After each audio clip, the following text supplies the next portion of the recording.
Good morning. This is Dr. Bill White again with the American Orthodontic Society, and I'm board certified in that organization and plus the International Association of Orthodontists. And I want to talk to you about an interesting case here. It's had a supernumerary tooth that literally was growing upside down, and it was headed right toward the base of the nerves. Now I sent it to an oral surgeon, and later he took the tooth out from the lingual side, the palate, but he told me that it would have been easier if he could have gotten to it to take it out from the base of the nose. But this was a minor part really of this case. It lasted for 9 years, which would discourage most people. But in 1991 was when I got the information about the supernumerary tooth that was growing up like that, and we went ahead and took that out in 91. Had the oral surgeon remove it in 91, and we watched the case for about 3 years before we really got into the doing of the orthodontics. That was about 1994, and went through the whole thing that way. But there was a second bicuspid that just did not develop on time. I'll show you it as we go through it.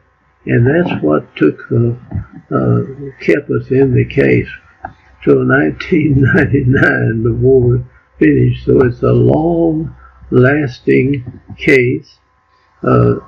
People in orthodontic school don't get to carry cases like this from start to finish. I'm sure they're glad they don't have to.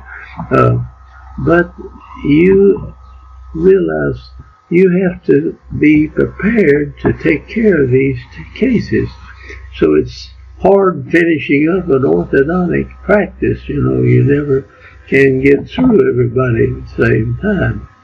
Okay, there are several other problems in there. In addition, I'm going to show you the follicular movement of the teeth. It was crowded. We took teeth out. The first bicuspids I removed in this case. And I will guarantee you, if you looked at the case after we got through, nobody would suspect that you took out the first bicuspids unless they looked at the teeth. The case is really full, and cases need extraction. There are some cases that need them, not this wholesale taking out teeth at all, but there are some cases you would be really wrong not removing some teeth if you're going to treat it where it's as nice as you can. So let's get started on the little girl. Is full face to start with, and she, on these beginning pictures here, doesn't look real thrilled with having to come in to do orthodontics. She doesn't see this tooth, but it's kind of affecting the eruption of the upper right central. You'll see it kind of poked out to the labial a little bit more than it should be, and I drew where but actually it was up above this, more along the root, maybe something like this much up higher than what I've drawn it on the picture there. But you see this tooth right here, the upper right central is out further than the upper left central, and this supernumerary tooth is having some effect on the eruption and development of that upper right central. Now I'm going to erase those, and we'll go on and looking at the model. They've got a couple of stainless steel crowns in here, and I think that had some effect on the Here's looks like about 3 over on this side have an effect on the resorption of the roots of the teeth.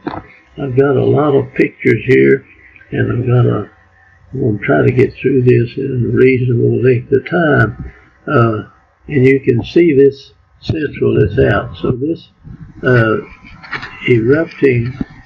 this developing supernumerary, which was going up right at this point and was closer to the floor of the nose than getting to it from the palate side here, but I'm sure I don't know how you would go in the nose and take one out. I'm sure there's people that have done that, but I didn't want to start. There's another erupting lateral that's going to have to be brought out, you see, and then you have to put some of this reverse torque in the root and get it to line up properly. Now, when we look at the self, which was taken in 91, you can see we've got a slight overjet, a little more overjet and overbite than you really want in here, but a fairly class 1 case. It's not a big class 2 problem here, just a minor problem on that. And here is a picture of that tooth, and it is literally, this is the crown of the tooth right in here, and the root goes down something like this, and this part of the root is affecting this central right here, making it go further to the labial out here. And this is just set up. This is just one problem with the case, and we did this in 91, and then we watched the case. It's a 2-phase case. In addition, we watched the case until 1994 before we actually started the regular orthodontics. Now, there's other problems developing, the lateral tooth erupting in position over there, and we had cuspids erupting, crowded, and there's several things in this case in addition to the supernumerary tooth. Now, this bicuspid right here is late coming in. It's not with the rest of them, you see. And so this held us up for several years before we were able to get this case finished up. Okay, here's the little girl later on down the line. Now, this is 1994. We've had the supernumerary tooth removed, and we're just waiting to get started to get more permanent teeth in the mouth to finish it up. The central is still out, so it didn't just automatically go back. This lateral got in behind it, and that's having some effect on it, I feel like. So anyway, here we are in 1994, and we're starting in with there's some defect in this tooth right here. It was there to start with. Okay, now I'm going to move on as fast as I can through the case. I've got a lot of pictures on it, and getting these anteriors lined up, and the bite was a little deep too, and so we've got several things. Now, when you get over here to the x-rays, we'll see several other things here. Now, here I've got teeth marked out. I'm not sure that we took those teeth out. We'll have to see down the line. Well, in fact, I know we didn't. Now, we've got a problem developing right here that I want to point out. This is the permanent lateral right here, and the cuspid is actually completely over this lateral. Now, getting this in is a problem. Now, if you can take out a tooth, so we elected to take out the first bicuspids in this case. So we'd take the baby tooth and go down and get the other, or send them to some surgeon that would do that and get this out and get the deciduous tooth out of here. And we have a clear space over here. And the follicle around this cuspid will try to get to a circle. And as it does, as it forms this circle, it'll push the tooth itself, the cuspid, away from the root of the central and the lateral. And just watch that happen. This is what we call follicular movement of the teeth. And I'm going to show you, this is 7/8 of 90, well, that's 93. Looks like we saw that. I don't know whether we did it in 93 or not. But anyway, we'll do that. And we haven't taken it out yet, see. So I'm going to come up here. It looks like we're getting some absorption of that root, but it did not resorb the root of that tooth. So we haven't taken the bicuspids out yet. But here we have. Now we removed the bicuspids, and watch this cuspid move off of here. And this follicle that's around it will form a circle. The same thing over here. There's no pressure on this side, and as this forms a circle, it'll push this tooth away from this surface over here, and the tooth will come on down. All of these do that. Each tooth, you see, it's already moved away a good bit. And that's what I refer to as follicular movement of the teeth. Now, we go ahead and start, and this is 95, and we've got braces on here. We're putting the intruding arch and a step down arch in here to hold the space open. Now this tooth has come off of that and it's moved over in this direction quite a bit. This is clear.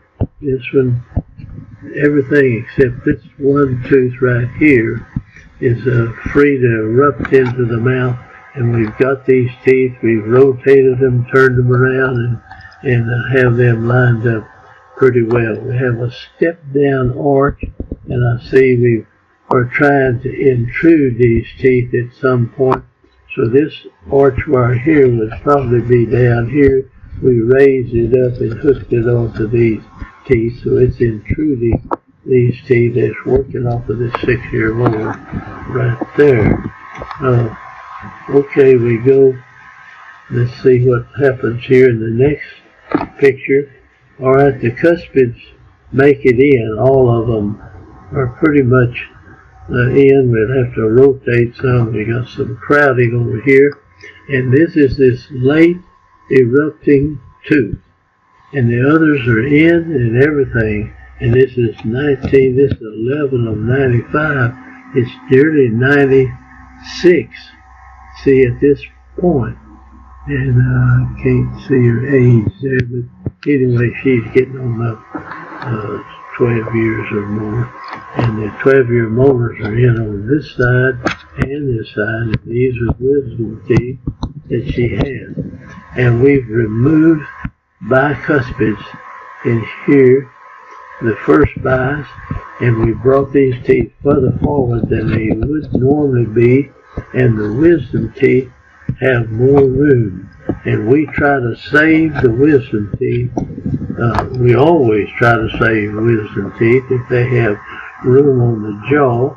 And if we extract teeth, we make a real effort to keep the wisdom teeth going. So anyway, we come on along. This is 1996, and everything is lined up pretty good, but this is holding us up now.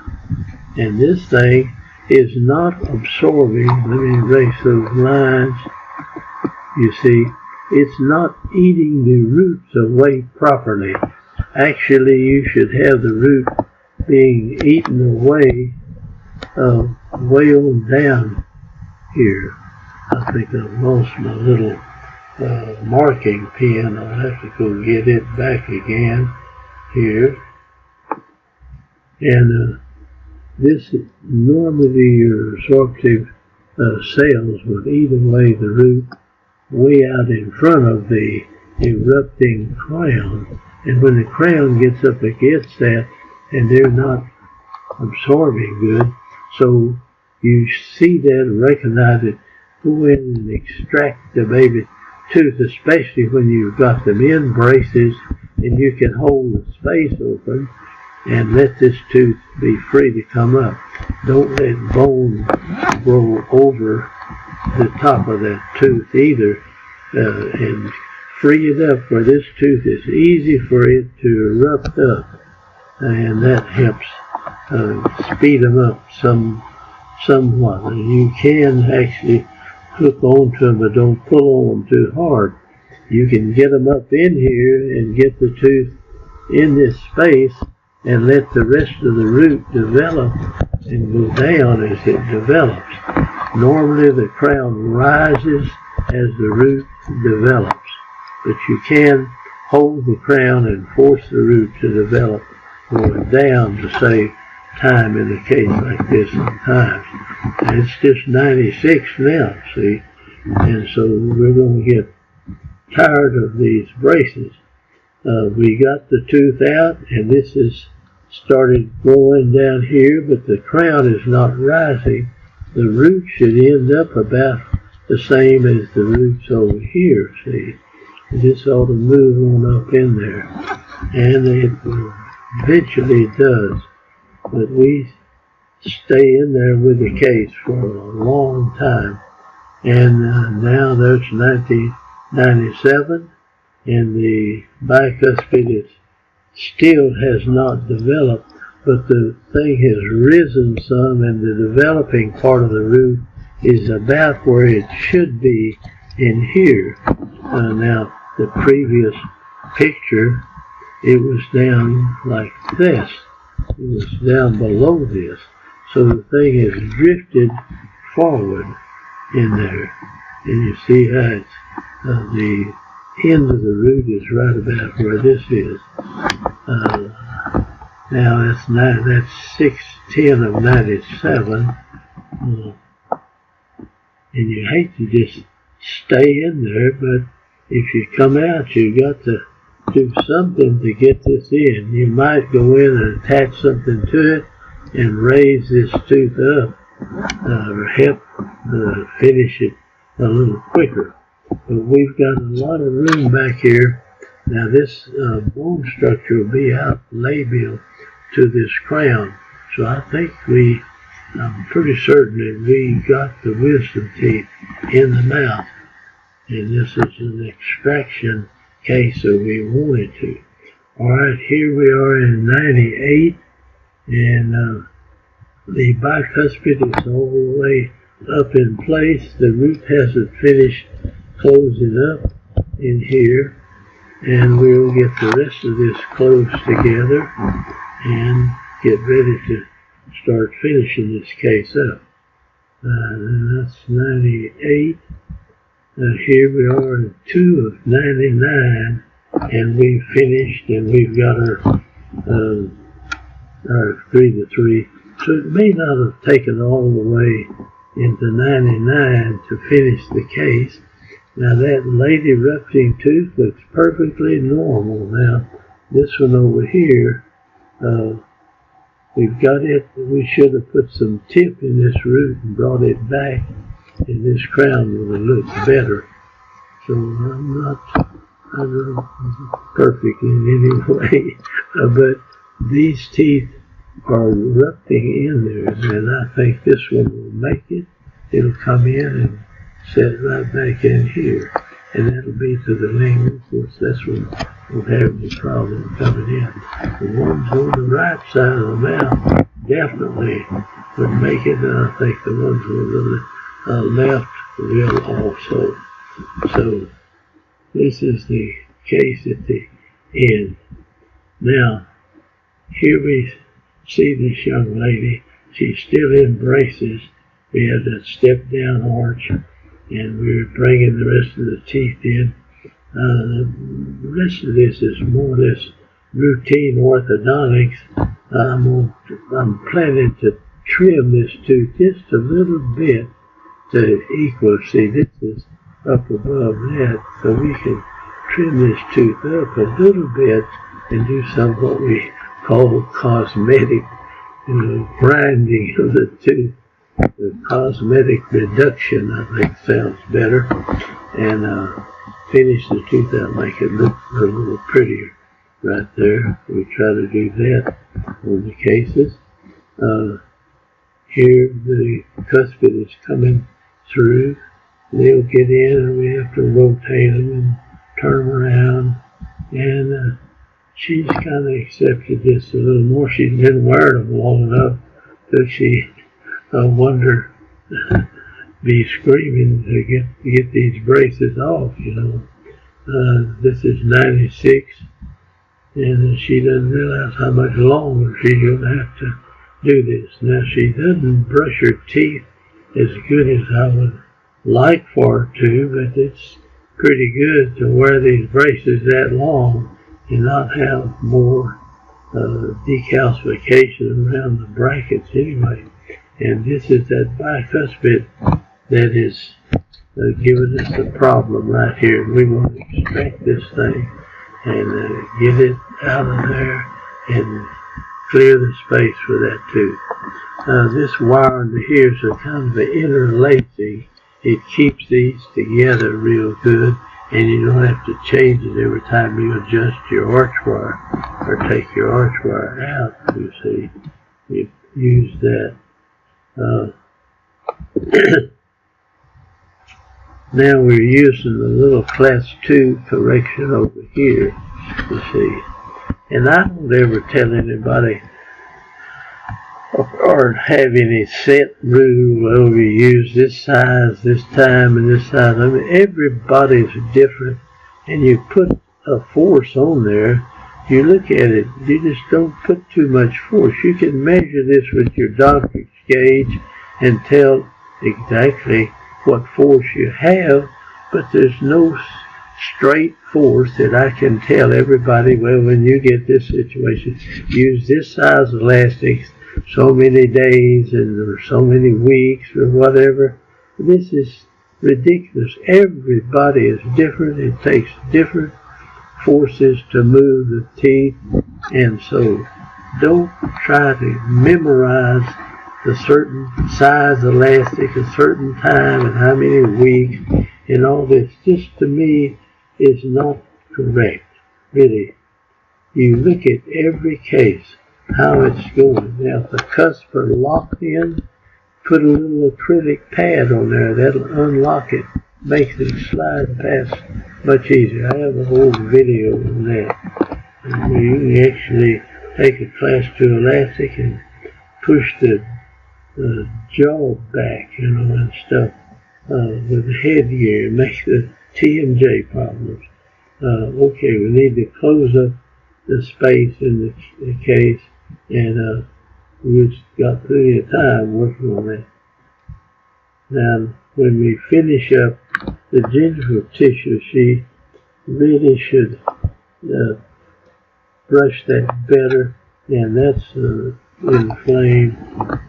But she's been wearing these, just think, all the years she's been in braces because of the eruption, or the lack of eruption.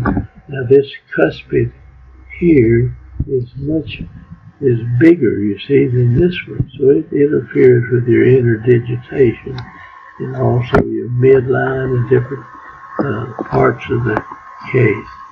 And we've been in here about 24 minutes and a half, and let's try to get out of here so people get tired of watching this. But see if she's not brushing good down there. Of course, you'd like everybody to brush their teeth perfectly since you're working on them, but that just doesn't happen. All right, here's what it looked like in 94, and there's what it looked like in '99. And we had to put some reverse torque in this to bring this root out, and it looks pretty good at that point.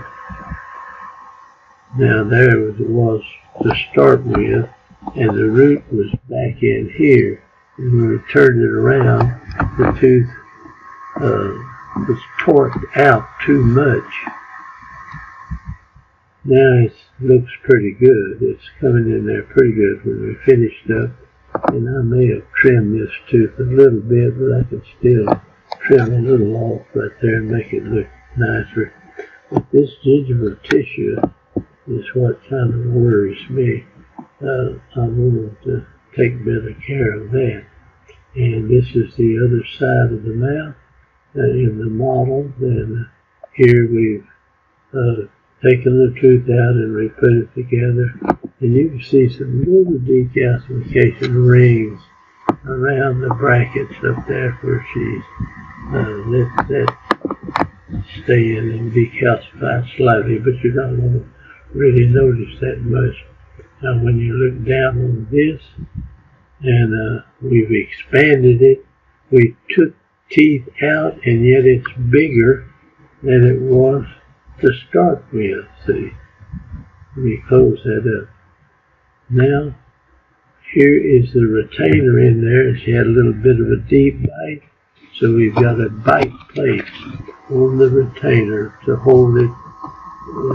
The bite ain't deep as long as she's wearing that. Now you'll have to watch this retainer. When the wisdom tooth comes in, you may have to make her another one, or have this where it fits across it. But anyway, you're going to keep an eye on this case for another year or two after you finish. So it's going to be 2000 or something, and you still watch this case. Now on the bottom, same thing, and we bonded a 3-to-3. It's bonded on the cuspids and the centrals in there, and bring it in. So here's the facial structure. Looking straight at it, she's got a slight excess of height down here, which is not noticeable. It doesn't detract from the mouth at all. In fact, it probably looks better with a little extra lower third of the face.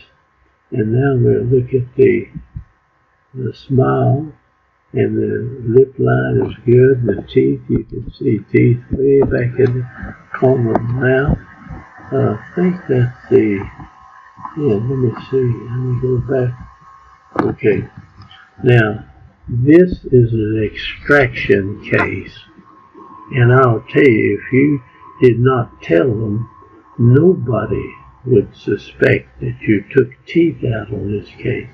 If I had not taken the teeth out, we would have to have been way on out here, and it would not have been as attractive as it is this way. And that shows that you do need to extract some teeth. You get a gene from one side of the family for the big tooth, and you don't respond to it. You put it in, the bone structure's too small, and these are large teeth. You can look at them here. They are large teeth. Anyway, this was an interesting case, and you can learn a lot from just studying what you have done and how you do it. And so I recommend look at your work and study it and watch it for years after you get through with it. So I'm going to close up here now.